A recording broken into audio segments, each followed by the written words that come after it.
আমি ফাইল থেকে একটা নিউ ডকুমেন্ট নিলাম। আচ্ছা, এখানে A4 রাখলাম সাইজটা।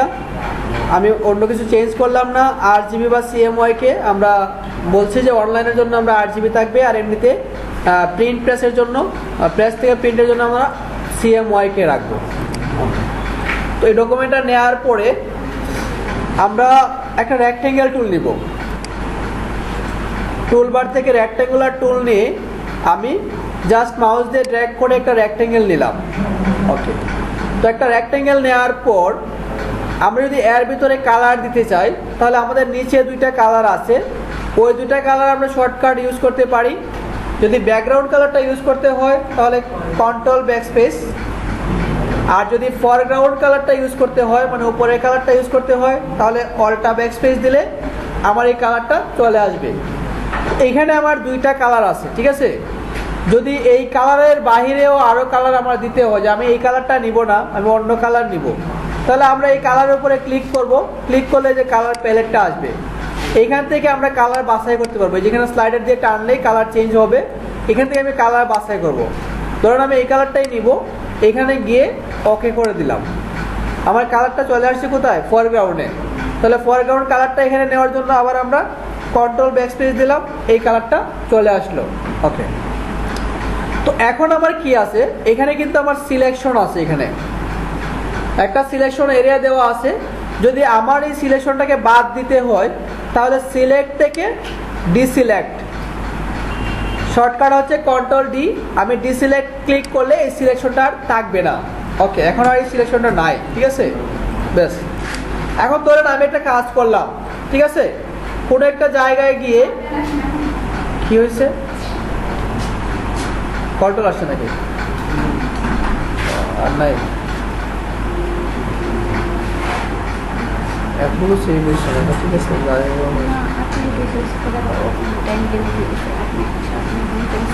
দুইবারে দিচ্ছো, আচ্ছা ঠিক আছে, বসো। তাহলে মনে করেন যে আমি একটা কাজ একজন বায়ারকে করে দিলাম।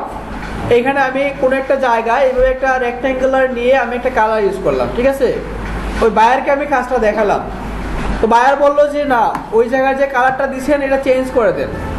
এখন আমি এটা চেঞ্জ করব কিভাবে? এখানে আমি কি করছি, আমি নতুন কোনো লেয়ার টেয়ার কিচ্ছু নেই, আমি এগুলো চিনিও না, আমি এর উপরেই এটা নিয়ে নিয়েছিলাম। যাই হোক, এখন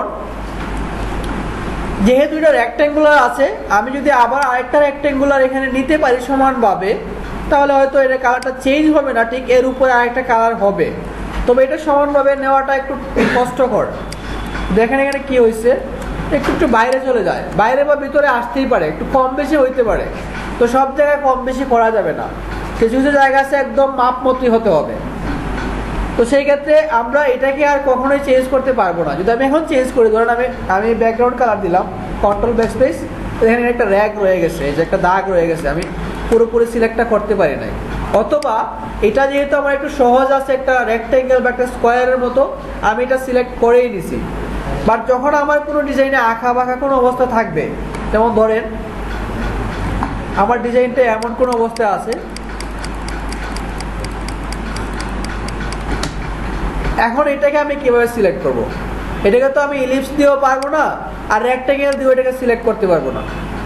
এখন যদি ওই অবস্থায় আমি একটা ডিজাইন আমি আঁকা বাঁকা করে ইউজ করলাম, তার ডিজাইনটা পছন্দ হয়েছে, সে বলছে শুধু আমাকে কালারটা চেঞ্জ করে দেন। এখন আমি এটার কালারটা কিভাবে চেঞ্জ করব? এটার কালার তো আর এইভাবে সিলেকশন করে চেঞ্জ করাটা খুব টাফ ব্যাপার। তো সেই ক্ষেত্রে আমাদেরকে যে জিনিসটা করতে হবে, ফটোশপে লেয়ার নিয়ে কাজ করতে হবে। তাহলে আমরা উইন্ডো থেকে লেয়ার প্যালেট নিয়ে আসবো। এই যে লেয়ার প্যালেট এরকম থাকবে, এখানে দেখেন একটা মাত্র লেয়ার আছে, কাজ আছে কি দুইটা।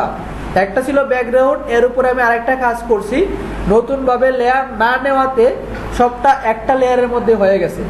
আর একটা লেয়ারের মধ্যে হয়ে যাওয়ার কারণে এটা এখন চেঞ্জ করা যাচ্ছে না, বা গেলেও অনেক কষ্টকর বিষয়, বা অ্যাকুরেটভাবে হবে না।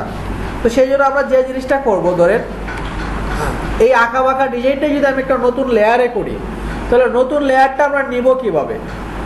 দেখেন লেয়ার প্যালেটের একদম নিচের দিকে ডিলিট আইকনের পাশে ক্রিয়েট এ নিউ লেয়ার নামে একটা আইকন আছে, অথবা লেয়ার থেকে নিউ লেয়ার, এখানে ক্লিক করলেও নতুন একটা লেয়ার হবে।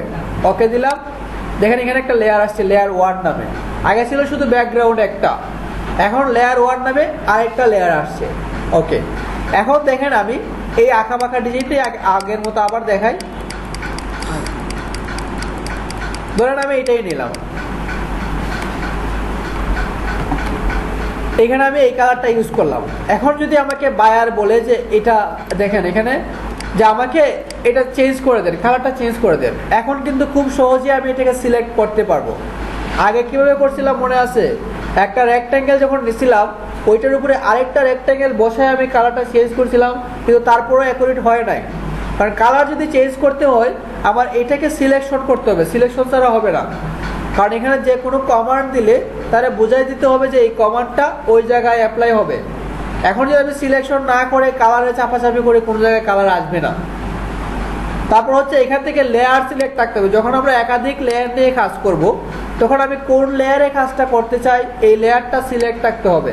আস্তে আস্তে আমরা বুঝবো, যেহেতু প্রথম দিন এতটা বোঝা যাবে। ওকে, তো এখন আমরা এই জিনিসটাকে কিভাবে সহজে সিলেক্ট করতে পারি, এটা সিলেক্ট করার জন্য আমরা কন্ট্রোল ধরে এই যে লেয়ার আছে না, লেয়ারের যে থাম্বনেইল আছে মানে ওই যে একটা বক্সের মতো আছে, কন্ট্রোল ধরে যদি এই বক্সের ভিতরে ক্লিক করি এটা অটোমেটিক সিলেক্ট হয়ে যাবে। কন্ট্রোল ধরে এই বক্সের ভিতরে একটা ক্লিক দিলেই হবে। আর আগে আমরা কি করছিলাম, আরেকটা রেক্ট্যাঙ্গেল দিছিলাম, বাট আঁকা বাঁকা হওয়ার পরে আর নিতে পারি নাই। কিন্তু এখানে যত আঁকা বাঁকাই হোক না কেন, শুধু আমি কন্ট্রোল ধরে এই থাম্বনেইলের ভিতরে একটা ক্লিক করব। ধরেন এখানে সিলেক্ট নাই, সিলেকশন হইলে কি দেখা যায়? কন্ট্রোল ধরে এই আইকনটার উপরে মানে থাম্বনেইলের ভিতরে একটা ক্লিক করব মাউসে, অটোমেটিক সবটা সিলেক্ট হয়ে যাবে, অটো সিলেক্ট হয়ে যাবে।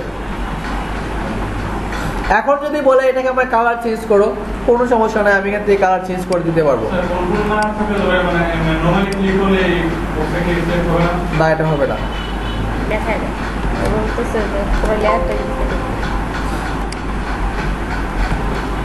এই যে আমি কালার চেঞ্জ করতেছি, কালার চেঞ্জ হইতেছে, মানে আমার একটা সিলেকশন আছে, একটু এদিক সেদিক হবে না। আগে যতটুকু জায়গা ছিল ঠিক ততটুকু জায়গায় আসবে।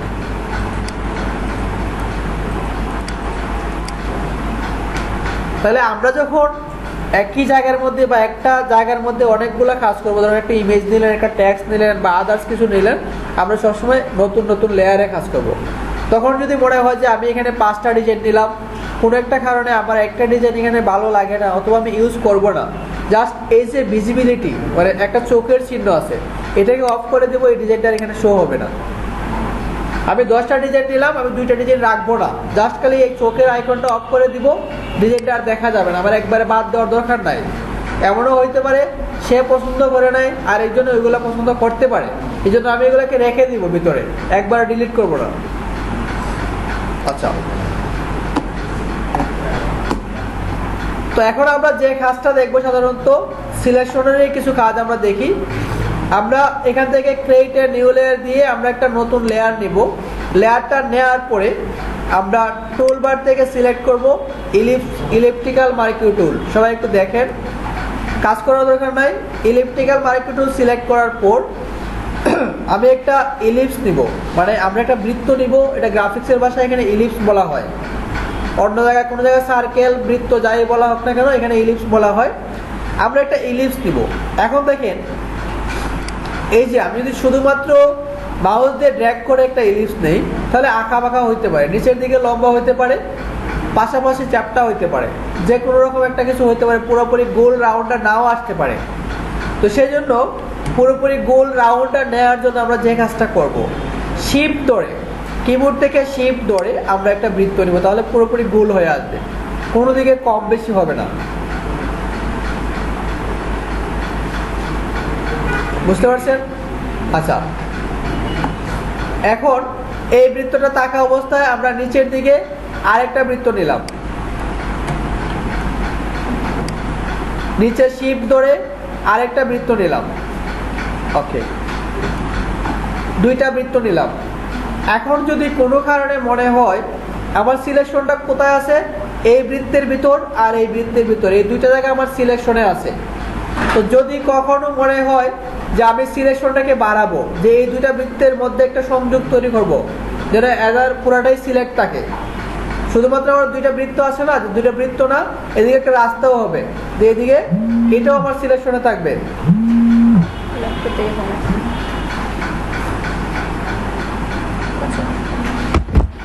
এটার জন্য আমাদের যে কাজটা করতে হবে, এখানে একটা জিনিস হতে হবে, আগে বলি নাই, আমাদের প্রথম হচ্ছে টাইটেল, তারপর হচ্ছে মেনু, এখানে যে একটা অপশন আছে এটাকে বলা হয় অপশন বার। ঠিক মেনুর নিচে একটা আছে অপশন বার। অপশন বারগুলা টুলসের সাথে রিলেটেড, যখন যে টুল সিলেক্ট করব অপশন বার চেঞ্জ হয়ে যাবে, ওই টুল রিলেটেড আইকনগুলো আসবে। এখন এই দুইটার মধ্যে যদি আমি সংযোগটা করতে চাই তাহলে কি করতে হবে, আমাকে সিলেকশনটা বাড়াতে হবে, বাড়াতে হবে না, আমার বড় হবে না, সিলেকশনটা বেশি হবে না। যদি বেশি হয়, উপরের দিকে আমার যে আইকনগুলো আছে এখানে আছে অ্যাড টু সিলেকশন, আমার ক্লিক থাকবে অ্যাড টু সিলেকশনে।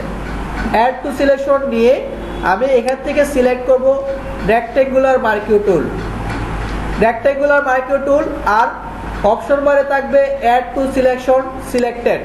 এখন আমি ড্র্যাগ করি মাউস দিয়ে, দেখেন এই দুইটা, এই দেখেন এখানে সিলেকশনটা বেড়ে গেছে, আগে কিন্তু এই জায়গায় ছিল না।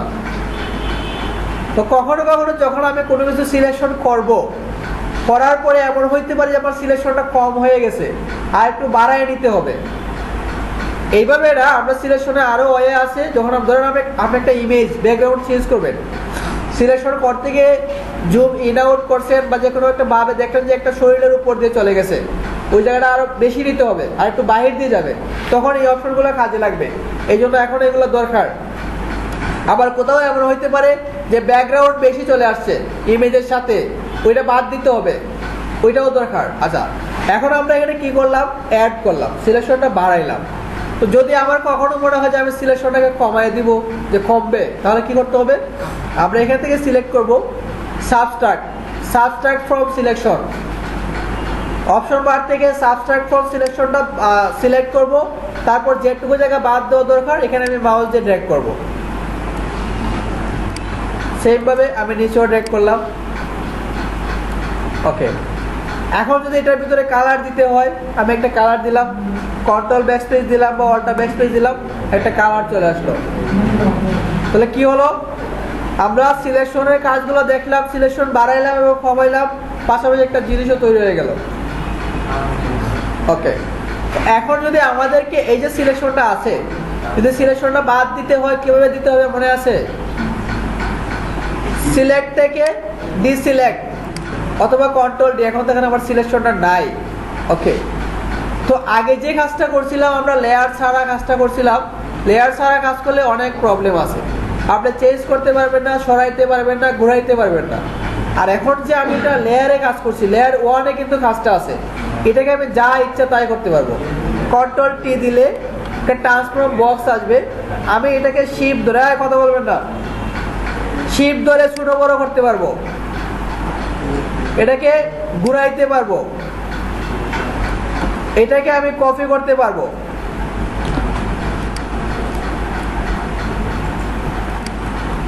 কপি করতে পারবো, যা খুশি করতে পারবো। কি রেকর্ড আছে, পাবেন, সমস্যা নাই, রেকর্ডটা একটু ভালোভাবে দেখবেন, পাবেন। এই জন্য যে আমরা কাজগুলো অবশ্যই লেয়ার নিয়ে করব, লেয়ার নিয়ে করলে আমরা যা ইচ্ছে মতো কাজটা করতে পারবো, এটাকে নড়াইতে পারবো, ঘুরাইতে পারবো, ছোট বড় করতে পারবো, অনেক কিছুই করতে পারবো। ঠিক আছে, এখন যদি কালার চেঞ্জ করার কথা বলে যে এটা ঠিক আছে, কালারটা চেঞ্জ করেন, তাহলে কি এটা আমাদের আর সিলেক্ট করতে হবে না, জাস্ট আমরা কন্ট্রোল ধরে এই লেয়ারের যে থাম্বনেইলটা আছে এর ভিতরে একটা ক্লিক করব, পুরোটা সিলেক্ট হয়ে গেছে।